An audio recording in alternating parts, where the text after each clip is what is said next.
All right, everybody. This is Miss Weems. I'm sorry I couldn't be there today, so I'm going to walk you through your expressed emotion and physiology notes.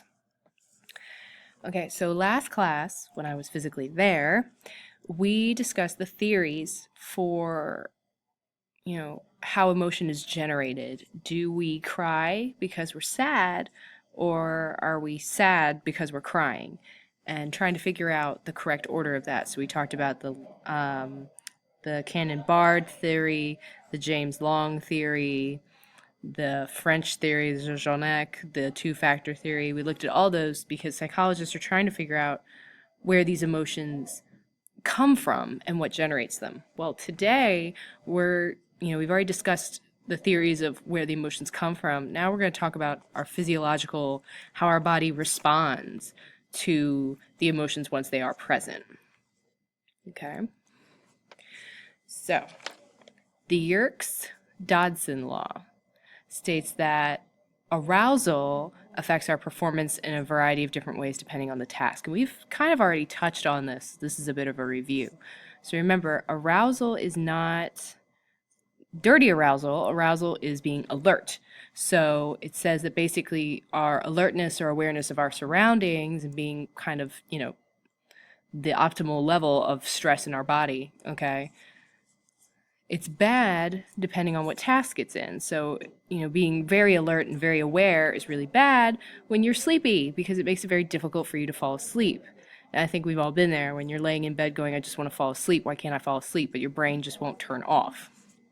Now, to be moderately aroused is pretty good during a test because it makes you really aware and helps you focus because you're really alert and you're just prepared.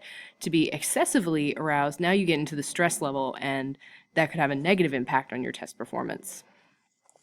So, what we're looking at is when arousal is over, and this was kind of touched on in the video we did on Crash Course Psych last class, the parasympathetic division of your nervous system kind of calms you down. So the sympathetic division of your autonomic nervous system is what mobilizes your body for action. So let's put ourselves in a scenario. Let's say we're sitting in class and we hear the telltale hiss of a snake. Okay? So your sympathetic nervous system fires up. It is going to mobilize your body for fight or flight. So it's going to tell your adrenal glands to release stress hormones, probably adrenaline and norepinephrine. So, you've got adrenaline pumping through your system to help you either fight the snake or run away. Okay. Your liver, at the direction of your sympathetic nervous system, is going to pour extra sugar into your bloodstream to give your body energy that it can give to your muscles to help them have the energy to run faster or fight harder, depending on what you choose. Your respiration, so your breathing, is going to increase to supply more oxygen to your body, which burns up sugar and gives oxygen to your muscles, again, to fight or flight.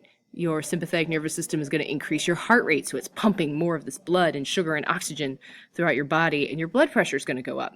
Your digestion is going to slow down to take the blood away from your internal organs that aren't necessary and send it to your muscles so you can really prepare to battle here. Your pupils are going to dilate to let more light in so that you can really see your surroundings.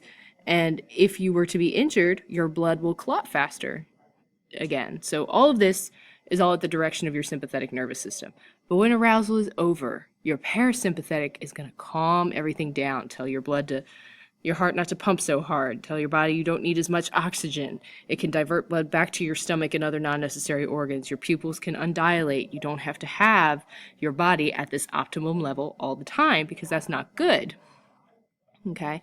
And again, we talked about last class, you can't really see the differences in emotions when you're looking just at heart rate, breathing, perspiration, because they look the same. We talked about if you're happy, sad, or angry, you're still going to see an increased heart rate, rapid breathing, and maybe a little flushed skin. Those same three things are going to happen in all three emotions. But where we do get the information about what the other person is feeling comes from their facial expressions and how our brain processes and determines what emotion we are experiencing.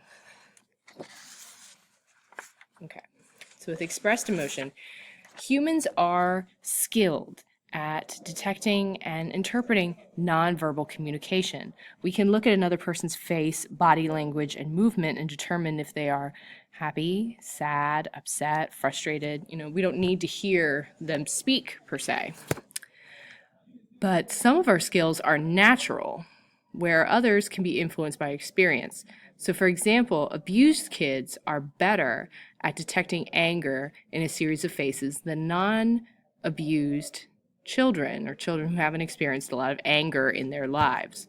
So, for example, if we look at these series of photos, at one point, if you look on the right side, over here, we have someone who looks startled or afraid.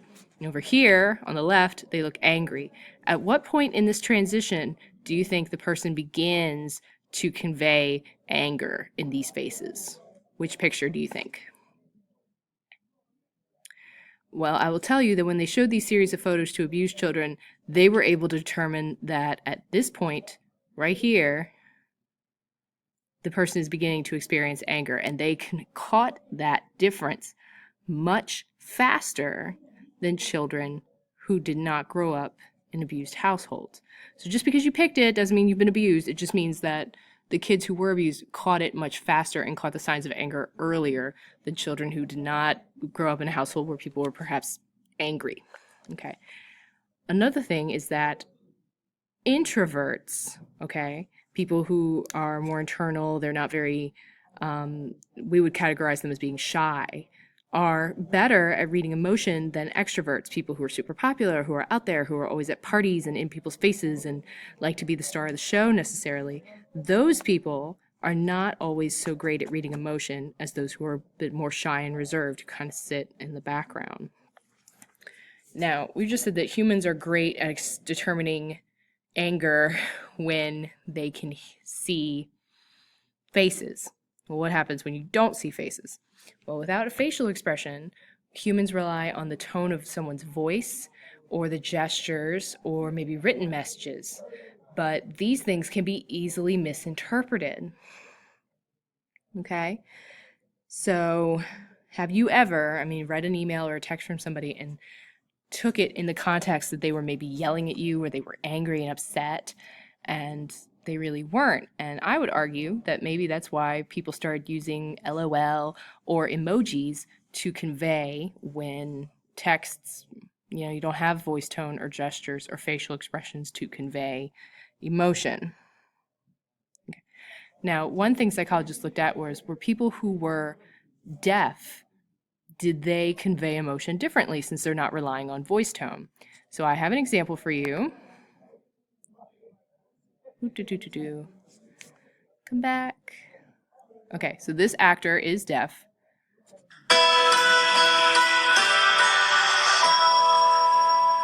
It's also very loud.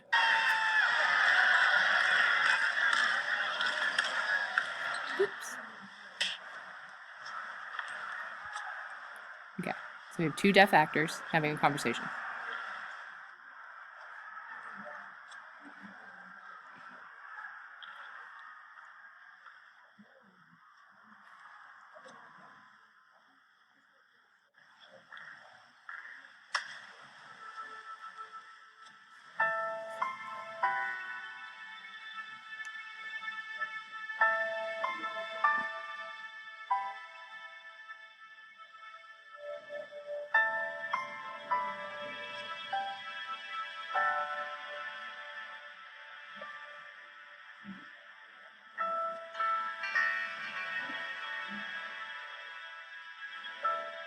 Okay.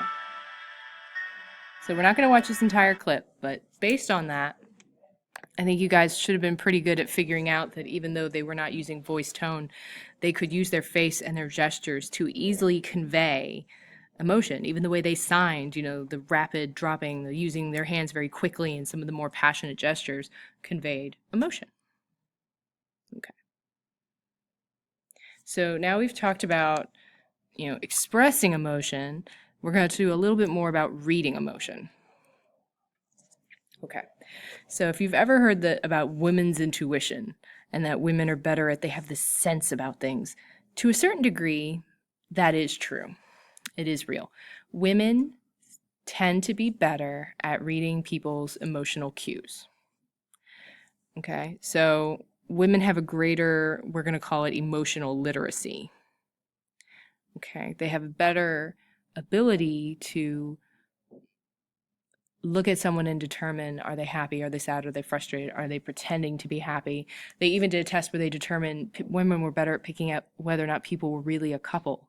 The study had people pretend to be couples walking down the street holding hands, and the women were able to look at them and say, well, that's not a real couple and that is a real couple. So they're better at reading people.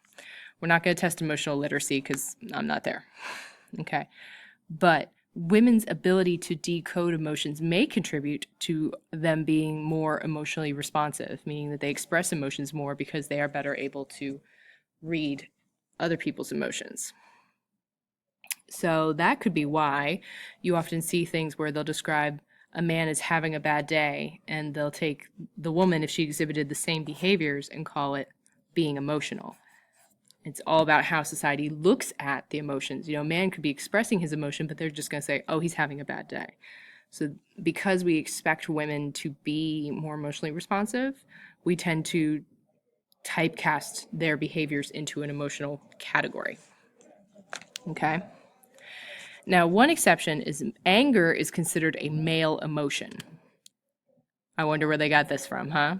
Inside Out, anger was a man. So why do you think that they typecast anger as being a male emotion? Okay. All right. What role does culture play in this? So we've talked about the role gender plays. All right, now where does culture fall in here? So we've talked about before that the meaning of certain gestures and hand expressions varies with culture. You remember I did the OK symbol? You take your thumb and your pointer finger and you make a circle and then hold your other three fingers up. Okay, in the United States, that means okay.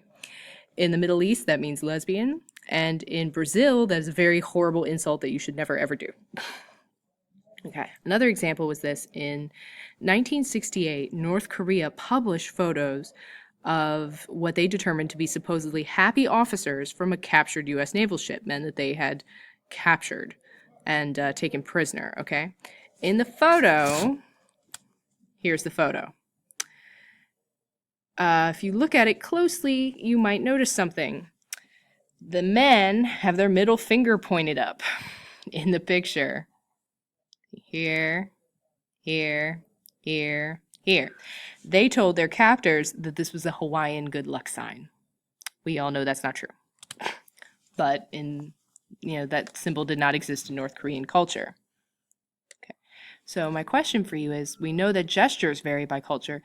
Do you think facial expressions vary by culture? Well, the answer is no. For the most part, emotional expressions are pretty universal, especially happiness and anger. They are easily identified by facial expressions pretty much everywhere. It's a little bit more challenging with other emotions, but happiness and anger are pretty obvious.